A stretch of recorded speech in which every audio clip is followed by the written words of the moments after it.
O ladrão não vem senão a roubar, a matar e a destruir. Somente até aí. Preste atenção em mim por alguns minutos. Ser pastor sempre foi um grande desafio. Ser pastor quando as pessoas tinham basicamente, unicamente, a informação dos cultos que recebiam pelo próprio pastor, ajudava um pouco mais. Às vezes, a própria falta de conhecimento do pastor, a falta de preparo, fazia com que ele utilizasse de artifícios que talvez não fossem dos melhores para buscar manter as pessoas na igreja. Eu não sei se você lembra quando na sua casa, sua mãe ou seus pais não tinham muitos recursos para manter você dentro de casa, mas queria que você estivesse seguro. Então, principalmente ao anoitecer, sem uma geladeira cheia, sem 150 canais, sem Wi-Fi, sem um celular na mão, tá certo? Você queria ficar brincando do lado de fora. Mas o que seus pais faziam, se não tem nada de tão atraente dentro de casa para que vocês se interessem por ficar aqui, nós vamos fazer o seguinte: vamos colocar algum perigo lá fora.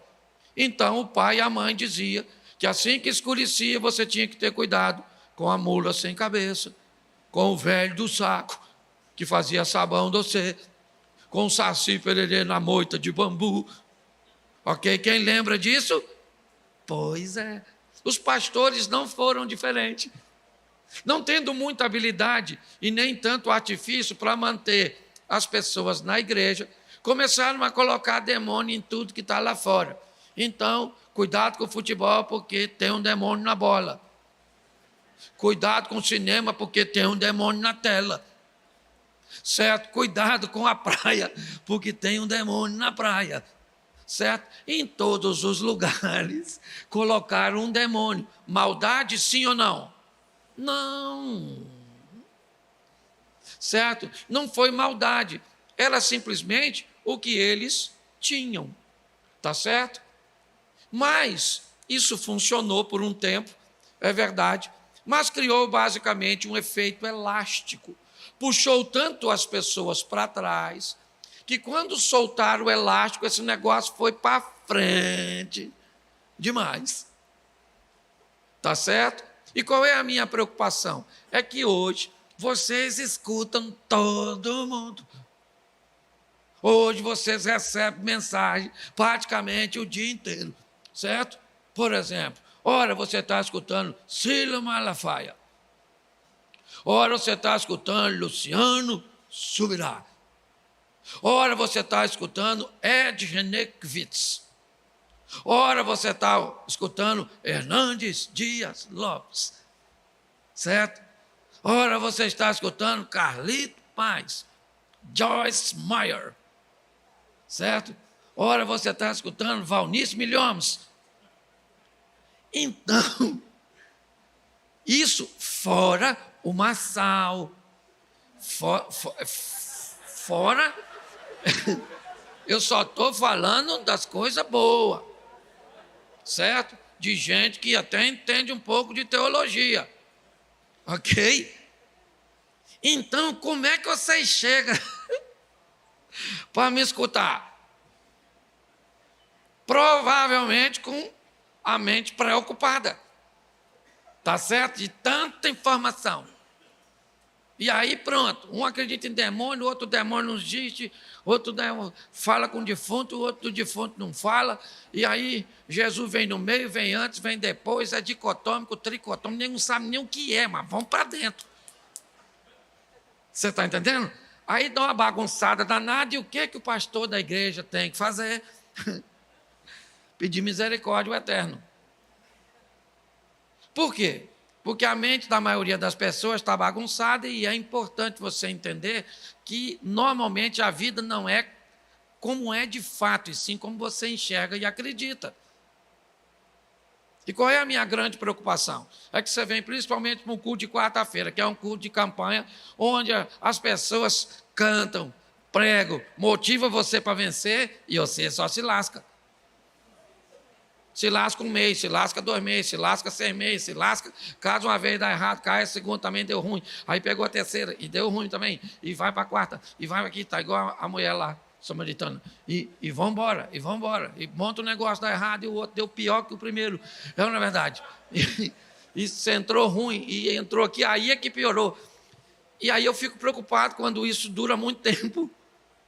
Porque normalmente você vai pensar que a gente está a fim de enrolar você. Esse pessoal aí fica falando aí, ó, mentira danada. Falou que eu vou vencer. Vou vencer nada, estou torcendo até pro Vasco. Não é verdade. É brincadeira, tá certo? Brincadeira, gosto de brincar, tá certo? Sangue de Jesus. Não.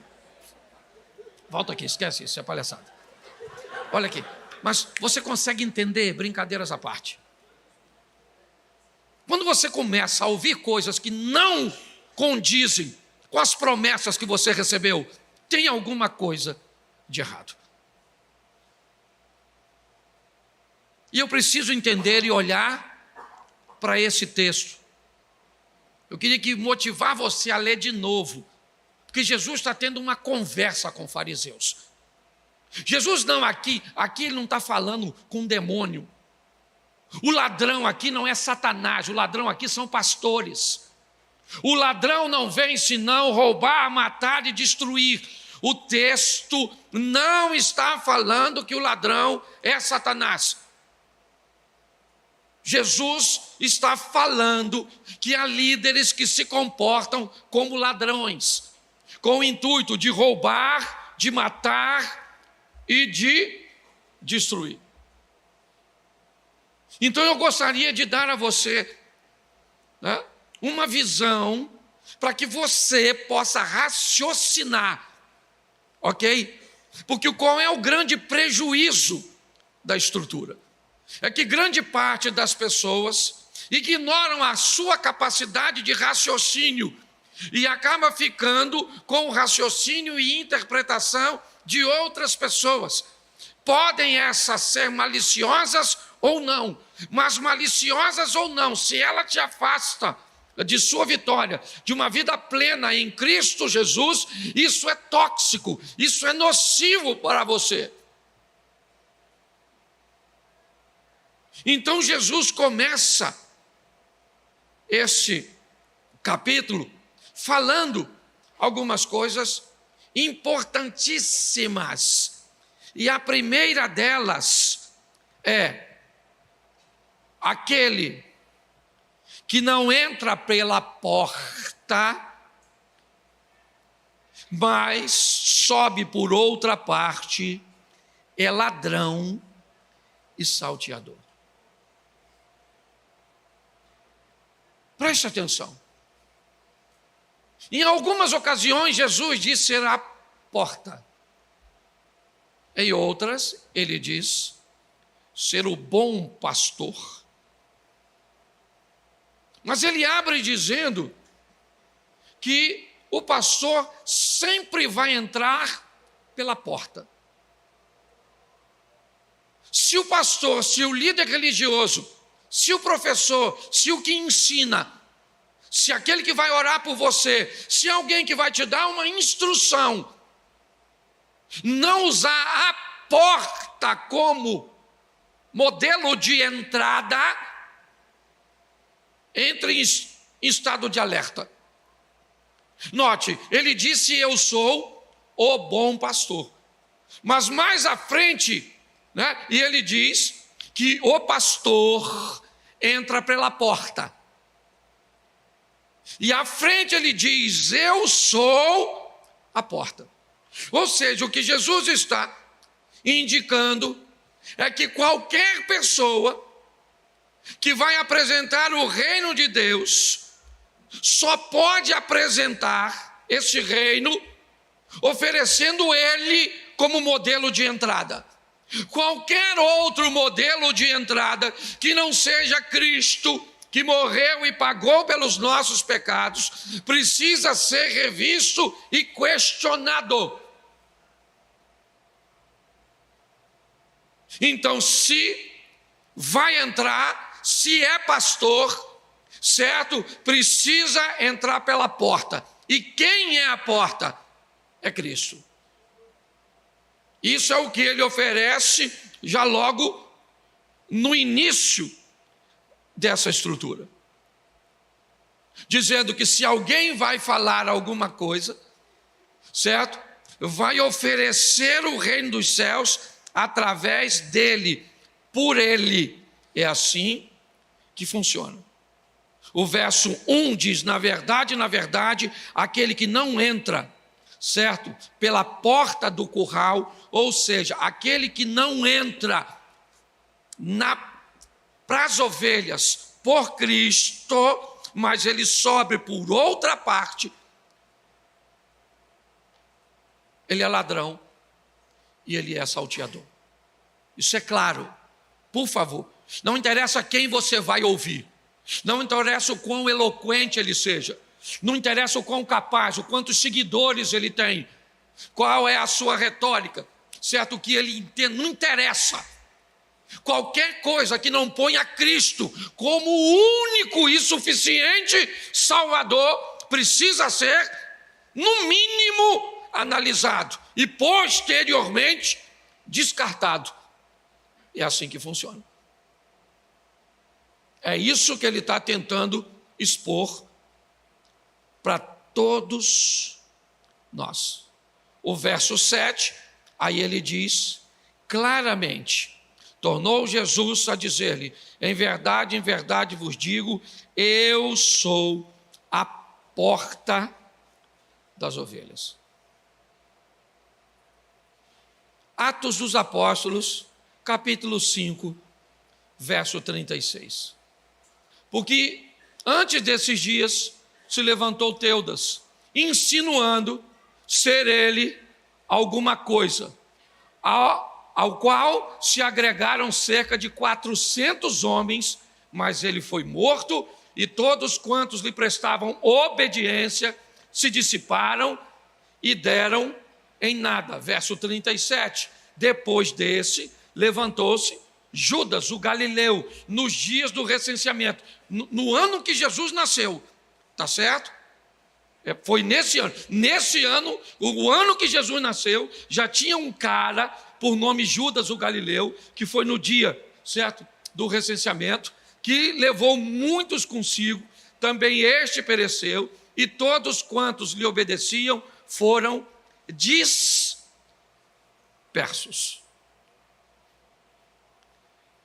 Volta para o capítulo 10, verso 8, porque é disso que Jesus está dizendo, no 10. É esses caras que eles estão citando, e muitos outros que vieram depois, e muitos outros que estão hoje perto de nós e das ovelhas. João 10, 8, por favor. Isso. Todos quantos vieram antes de mim, todos quantos,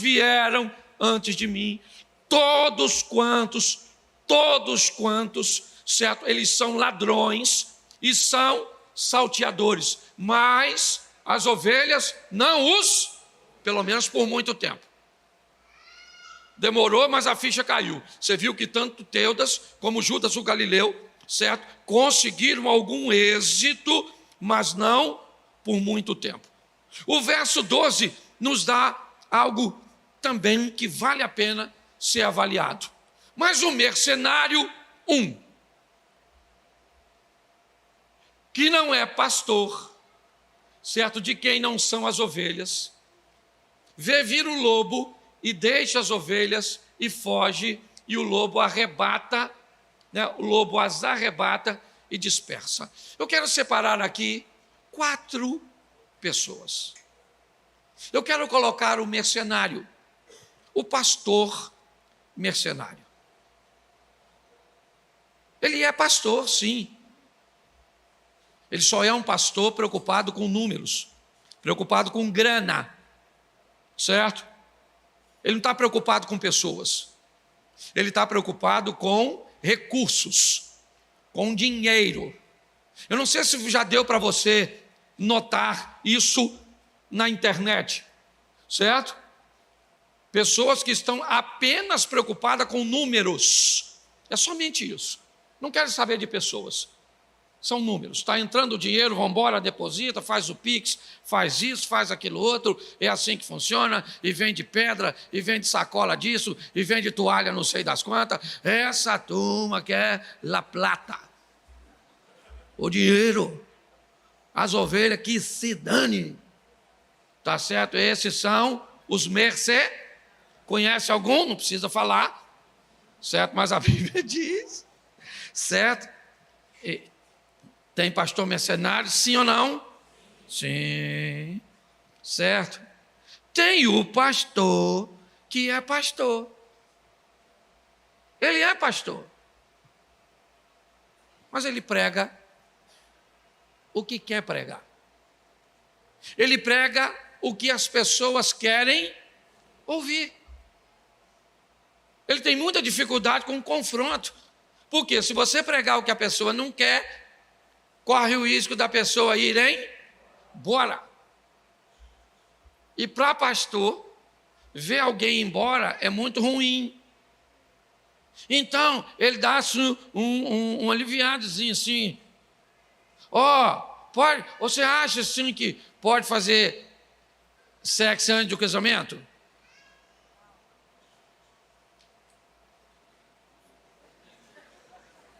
Não, assim, assim, como é que, assim, como? Em que situação? Morar junto, não morar junto? Como é que é um negócio assim? Faz direito, não faz, faz só metade? Como é que funciona? Não, assim, pode servir a Deus em integridade e não colocar seu recurso financeiro? Não, peraí, sim. Assim, que recurso financeiro, como assim? Conhece, sim? Alguém que está sempre querendo arrumar um jeitinho para a ovelha não ir embora. Porque é melhor ela estar aqui e ir para o inferno do que ir embora. Pelo menos nós vamos junto. A ovelha vai para o inferno, mas não fica sem pastor. Até no inferno tem um pastor quentinho. Você consegue entender? Porque hoje as pessoas estão relativizando tudo. Hoje o cara bebe, o cara fuma, o cara faz isso, o cara faz aquilo, a mulher anda quase pelada, as donas isso e vai para isso, vai para aquilo outro, e vai para aquilo outro. Tem Rock em Rio, Rock em São Paulo, e Rock não sei das quantas, e chapa o coco, e dá um doisinho, teco, cheio no negócio. E hoje está tudo bagunçado.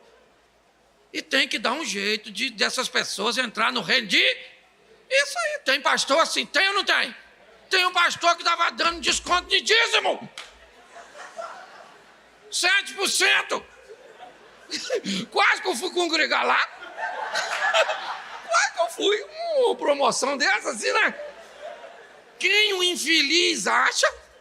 O outro fez uns cálculos matemáticos para explicar para a igreja quando Jesus ia voltar. E pior, tem um jumento que acredita. Que o cara sabe, ele falou comigo que queria vir aqui ensinar a igreja as semanas do Dani, certo? Do profeta Daniel, tal, que calculou tudo. Eu falei, mas não está escrito lá na Bíblia que ninguém sabe, nem os anjos, só o Pai, e você sabe? Nossa! Vá para o inferno, na verdade. Está pensando que eu sou otário, eu moro em Xerém porque eu gosto, não é porque eu sou bobo. Mas é verdade. Como é que pode? Enganando as pessoas com tanta facilidade. Você tem que estar firme na rocha. Posso ouvir um amém? Amém. Ninguém te engana não, rapaz. Você tem que perguntar. No mínimo, onde é que está escrito? Onde está escrito? Onde está escrito? E aí você marca e traz para nós. Pastor aqui falou que eu vou para o céu fazendo tudo que eu estou fazendo. Ele falou até que se eu for para o inferno nem é tão ruim assim também não. Ele falou. Você está rindo, mas é sério. Tá certo? Tem uns pastores assim, sim ou não? Que fala de acordo com o que o outro quer ouvir. Entende? Vale tudo. Certo? Vale tudo. Isso. Você tem que ter cuidado com esse troço, porque na internet está assim, ó. Eu também vejo. Eu vejo de tudo. Aquele negócio dos mantos, um negócio assim, uns troços doidos. Eu fico pensando como é que tem gente que vai. Ô irmão, deixa eu falar uma coisa para você. Eles estão filmando isso? Não, Mas eu vou falar assim. Eu vou falar porque é uma verdade e eu não estou com o propósito de ofender ninguém. Você está entendendo? Mas, hoje, tem igreja que o pastor é casado com a ex-esposa do pai. Ex-esposa do pai. E o pai tinha um filho novo, que quando a ex-esposa do pai separou do pai, obviamente ela levou o menino, certo? Até aí tudo bem. E o pastor, que agora é marido da mulher do pai, fez um filho na atual esposa, ex do pai. Então, o cara... A mulher tem 2 filhos. Um do pai e um do filho. E a igreja está pocando em São Paulo.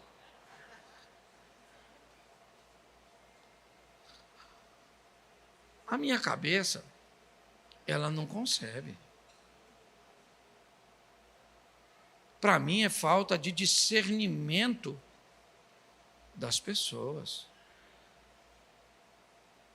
Nós temos que ter cuidado com isso. Você vai à Inglaterra, as escolas, principalmente algumas católicas, recebem milhares de estudantes, filhos de muçulmanos, que estudam anos e anos e anos e anos em escolas.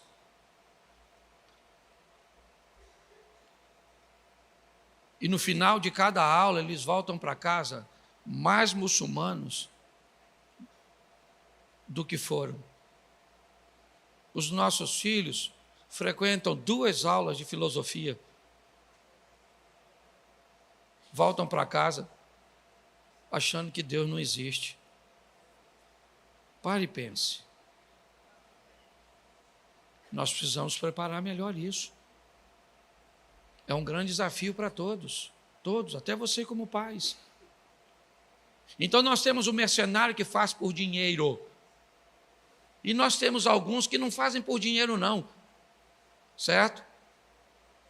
Mas querem é ter a igreja cheia. Vem aqui na igreja da gente, igual tem gente que vem aqui, olha essas cadeiras aqui tudo lotado e diz assim, nossa, foi lá, sei o que, tem 1.500 lugares. Eu falo, não, tem 850 apertado. Porque eu conheço gente que me parece, uns têm numerofobia. A igreja não pode crescer porque o cara tem medo de número. Se crescer, perde a qualidade. Outros têm numerolatria, são adoradores de números. Os números sempre são mais importantes, porque a minha igreja, a minha escola dominical, certo? A minha arrecadação. Então nós estamos precisando de uma igreja pronta para sobreviver a isso, aos mercenários, a esses camaradas que estão prontos para dizer o que as pessoas querem ouvir. O terceiro é um bom pastor. Ele também está em João 10, já no finalzinho. Seu nome é João Batista. João foi confundido com o bom pastor, porque eu disse que somos 4. Então nós temos o mercenário, o pastor, um bom pastor e o bom pastor. Jesus disse: eu sou o bom pastor. E por ser o bom pastor, eu dou minha vida pelas. Então ninguém vai ser o bom pastor. O bom pastor só tem um, e ele é Cristo. João disse aí: eis aí o Cordeiro de Deus, que tira o pecado do mundo. O que João era? Um bom pastor. O que um bom pastor faz? Sempre aponta para o bom pastor. A função de um bom pastor é sempre apontar para o. É por ele, para ele. Ah, pastor, esse negócio de céu e inferno, o que disse o bom pastor? Contou uma parábolazinha do rico e do Lázaro. Ali ele mostra que existe dois ambientes depois. Sim ou não?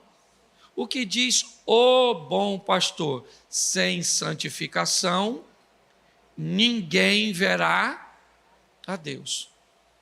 A função de um bom pastor, primeiro, é nunca achar que ele é o bom pastor. Porque o que eu conheço de pastores que pensam ser ele o bom pastor,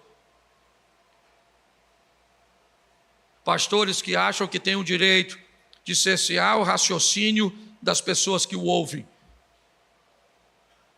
que determinar o que elas devem fazer, que se vem um cantor que você admira na igreja tal, você não pode ir.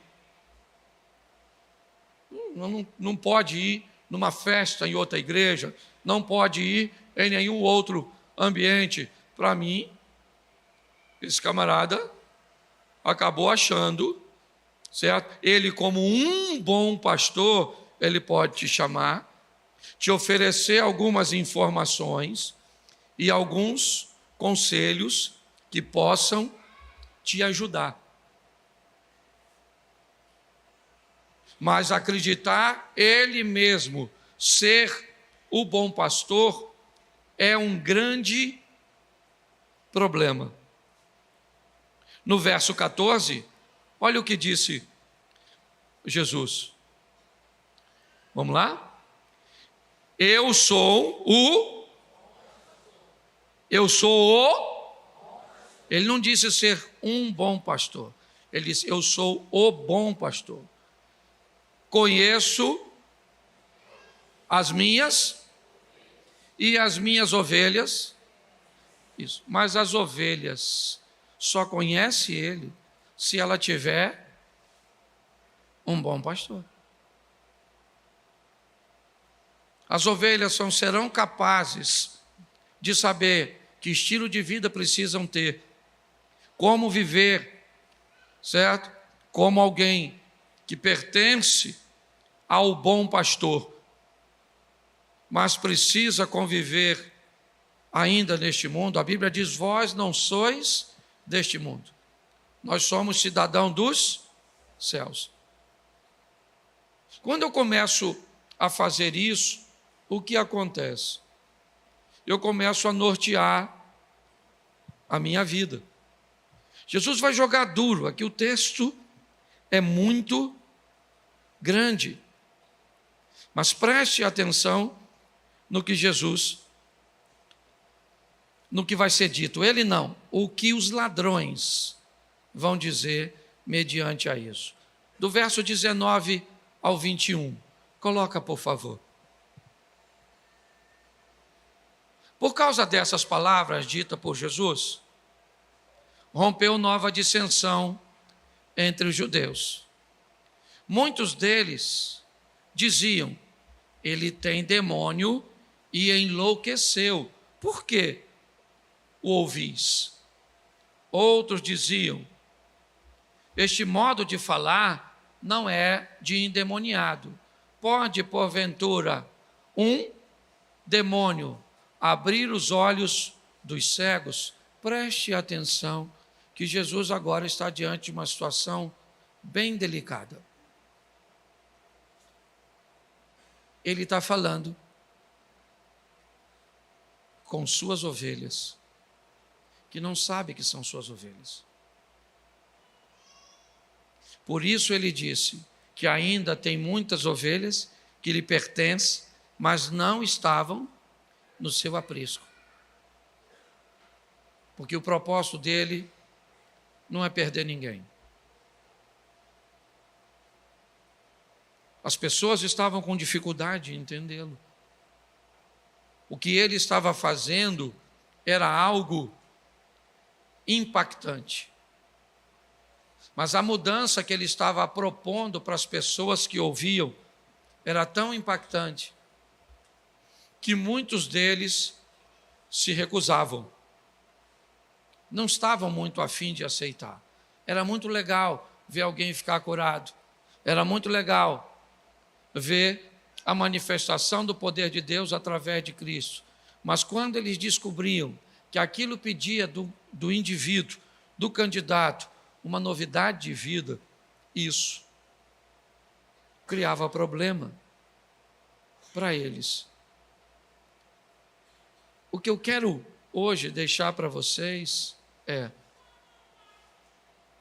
a minha proposta é procurar apenas ser um bom pastor. Um mercenário, eu sei que eu não sou. Um pastor que fala apenas o que as ovelhas querem ouvir, eu também não sou. O bom pastor, esse eu sei que eu não sou. Mas o que eu almejo é ser um bom pastor. Alguém que seja capaz de dizer a você: examinais as Escrituras e retirem dela o conteúdo que conduza você à vida eterna.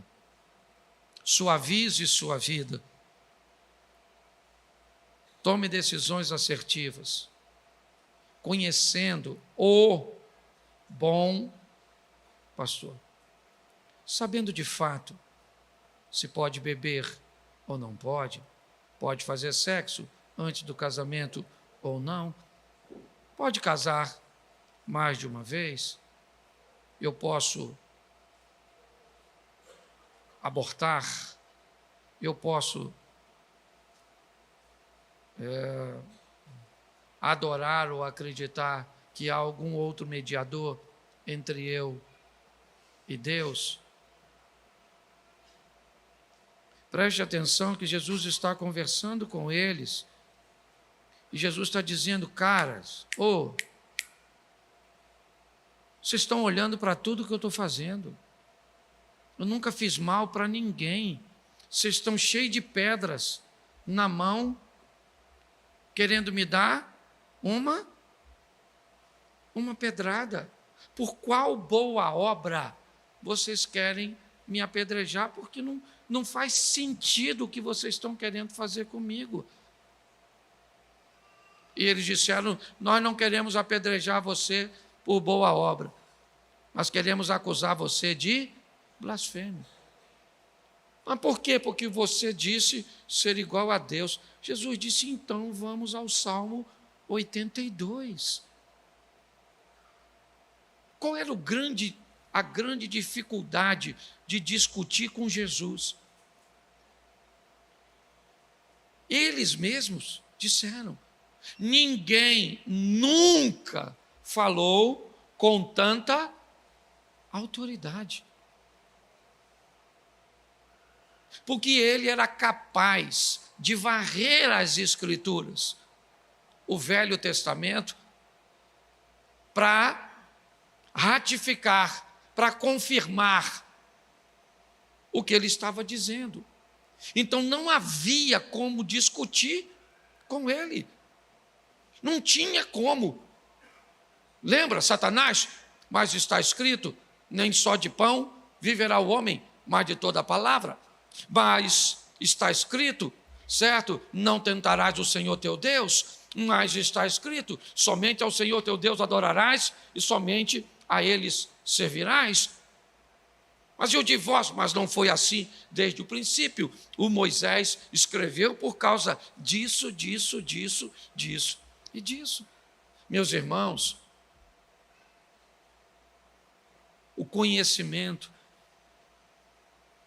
eu achei até que, eu vi o Elias Dantas, é um amigo que eu tenho, da Global, e eu achei que ele estava brincando, e depois ele falou sério comigo, ele falou, Cláudio, uma questão de seminário.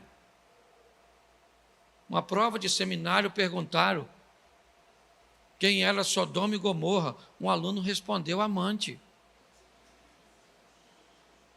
Eu falei, cara, ele é muito brincalhão. Eu falei, você só pode estar brincando. Então hoje eu venho pedir a vocês, eu não posso impedir vocês de ouvir essas baboseiras. Eu não posso.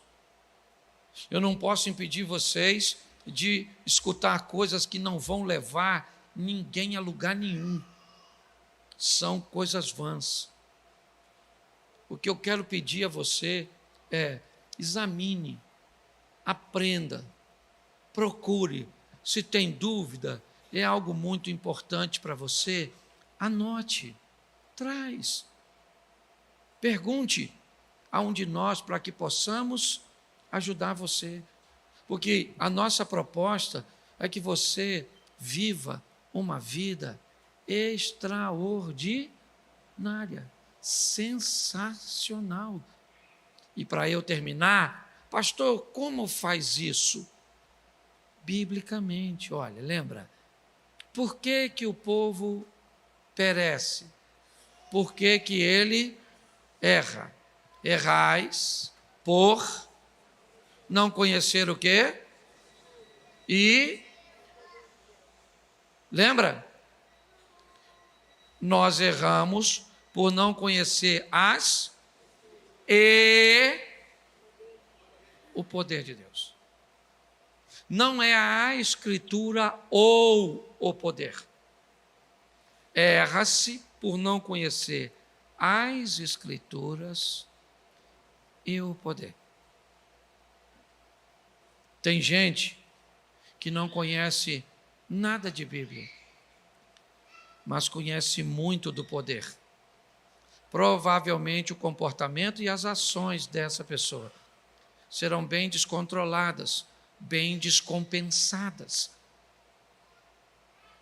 Ela pode com muita facilidade passar do limite, se comportar muitas vezes de forma incoerente, escandalosa, simplesmente porque ela está sendo acessada pelo poder de Deus, que ela conhece, que ela tem experiência. É no batismo do Espírito Santo, é língua estranha, é o mover do poder de Deus, certo? E tantas outras manifestações. Mas por não ter conhecimento da palavra, ela estabelece movimentos inadequados, barulhos inadequados, fazem isso em momentos inadequados, e ao invés do nome do Senhor ser glorificado, ele acaba sendo questionado e envergonhado. O poder é de Deus, sim ou não? Mas não há conhecimento para gerenciá-lo. Aí você vai pegar alguém que conhece muito da palavra, mas não conhece nada do mover de Deus. Aí Deus não tem poder de cura, aí falar línguas estranhas é uma aberração, aí interpretação de línguas, certo? Profecias, todas essas coisas que manifestam o poder que estão na palavra são negligenciadas. Então, uma igreja, uma pessoa, certo? Que ela conhece o poder de Deus e as Escrituras, ela sabe, ok? Agir de forma que o nome do Senhor seja glorificado. Então, nós somos uma igreja pentecostal. Nós acreditamos nos dons, na manifestação do poder, mas se tiver alguém descompensado aqui, a gente vai entender que é Deus, mas vai chamar num cantinho e explicar a ela que o Espírito é sujeito ao profeta, como a língua deve ser dita, tem interpretação? Não tem. Como é que funciona? Para que venhamos crescer firmes. Aproximadamente 9.000 anos depois, os dois filhos desse cara, pelo menos os dois descendentes dele, são os mais ricos da face da terra. Judeus, descendentes de Isaac, eu vou mostrar a você, e árabes, descendentes de Ismael. Segura essa? Se continuar do jeito que está, a Europa já será toda muçulmana. Porque enquanto o europeu tem 1, 2 filhos nenhum, eles chegaram lá e estão tendo de 5 a 7. Já tem país que não muda mais, você sabe que há um índice que mostra tudo isso. Mas aí eu comecei a me perguntar, eu falei, cara, que pai é esse? Que pai é esse que pega seus 2 filhos e consegue colocar seus 2 filhos numa classe, primeiro, 2 monoteístas, que só adoram um Deus, que no fundo acaba sendo o mesmo, porque Jeová, certo? É o mesmo Alá, só visão distorcida, né? De um para o outro. Tudo que nós pensamos ser sobre Isaac, eles pensam ser sobre Israel. Eu estava nos Estados Unidos pregando numa igreja e tinha o pai de um amigo que ele é muçulmano, mas ele foi na igreja para me ver pregar, e eu falei, cara, eu vou pregar sobre Ismael. Preguei sobre Ismael, preguei sobre Isaac, preguei, ele falou, meu filho, você pregou muito bem, só que está errado. O filho da promessa é Ismael. Ele que é o primogênito, que ele nasceu primeiro. Você sabe o que é primogênito? Eu falei, sei, senhor. O que nasce primeiro, ele disse que qual que nasceu? Isaac ou Ismael? Eu falei, Ismael. Então ele falou comigo, então qual é o primogênito? Eu falei, Ismael. Mas depois eu falei, isso aí é outra coisa, deixa quieto. Mas não discuti com ele. Mas só para você ver que quando o assunto é adoração, a turma, ele sabe. E aí eu fui dar só uma olhadinha para ver se eu consigo usar alguma coisa com os meus. 86 anos de idade. Diz que velho não sabe criar filho. Abraão é uma lição. Você já ouviu falar isso? Que casal velho não deve ter filho porque fica bobo. Os meninos fazem dele gato e sapato. Conhece alguém? Pois é, Abraão é uma lição para esses troços. Certo? Então preste atenção. O que fez desse cara obter sucesso com seus filhos? Isso aqui para mim foi libertador. Coloca para mim Gênesis, capítulo 17, verso 20. Olha só. E quanto a Ismael, também te tenho, eis aqui o tenho, e falo-ei, multiplicar grandissimamente, 12 gerará, e dele farei. Você sabe quem está falando isso? E quanto a Ismael, isso é um bate-papo entre Abraão e quem? E o que Deus disse no início do texto? E quanto a Ismael, também te tenho. Escute só. Olha só. Você sabe por que o filho desse cara é um sucesso? Porque o tempo inteiro esse camarada aqui falava com Deus a respeito do filho. Você está entendendo? Não interessa como teu filho esteja. Não interessa onde ele esteja. Não interessa o que as pessoas falem a respeito dele. Pai, nunca pare de falar a respeito de seu filho com Deus. Entendeu? Seu filho está louco, usa droga, está esquisito, está não sei o quê. Seja ele menino ou menina. Você tem que estar lá como pai. Parece que isso é obrigação de mãe só. Mãe que tem que orar, olha por esse menino, ora por esse menino. Não, você que é pai, rapaz, você tem que ir lá, entrar no quarto dele. Não precisa entrar quando ele está. Pega aqui um pouquinho a vez de um óleo ungido. Ou então pega o óleo lá na sua casa e ora. Entra lá no quarto dos seus filhos, pai. Aquela figura paterna, macho. Talvez nem tanto. Entra lá, pega um óleo, passa no travesseiro e fala, Senhor, aqui vai deitar aquele menino. O senhor sabe o que passa na cabeça daquele garoto. Doido de pedra, mas é meu. Essa menina minha esquisita, não sai do quarto. Parece, não é? Isso. Ele está dizendo, Deus está falando com ele, não se preocupe com Ismael, porque eu também tenho te ouvido. Isaac, tá certo? Vai ser extraordinário, mas esse camarada aqui também é fantástico.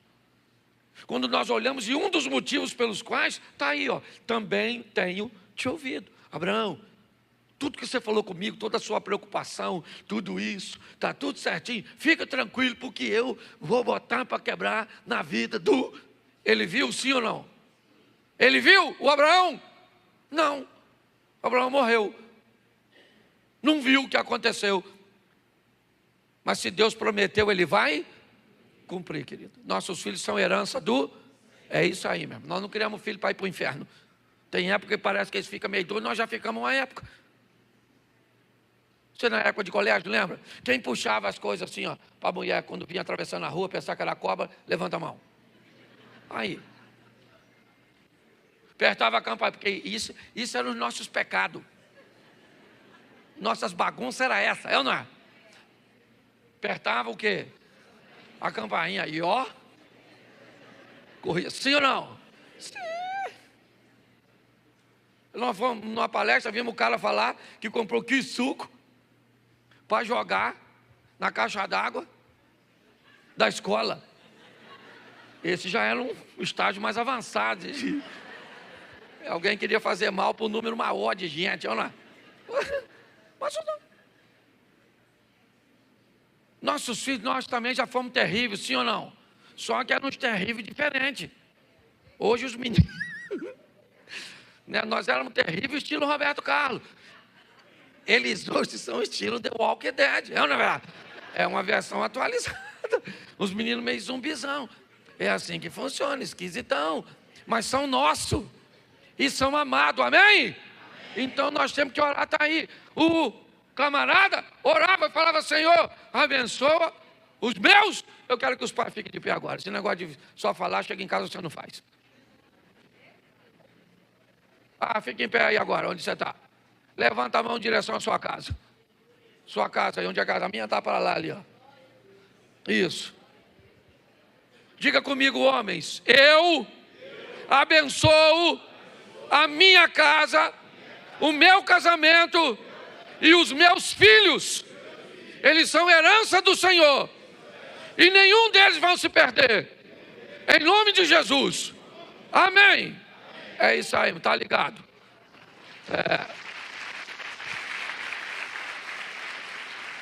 Então, um cara que fala com Deus, não interessa o tamanho do seu filho, pode ser um pirralhinho. Hoje meu neto estava lá deitado, estava lá, menino, você é macho. É, vô? Falei, é. Igual o vovô. Ele me olhou esquisito. Porque ele disse assim, queria ser melhor. Mas vamos embora, a vida que segue. Vamos embora. Por que é tão difícil mudar? Porque muitas vezes estabelecer um novo padrão de ações, de pensamentos, é tão difícil. A maioria de nós sabemos o que é certo, mas temos grandes dificuldades de fazer o que é certo.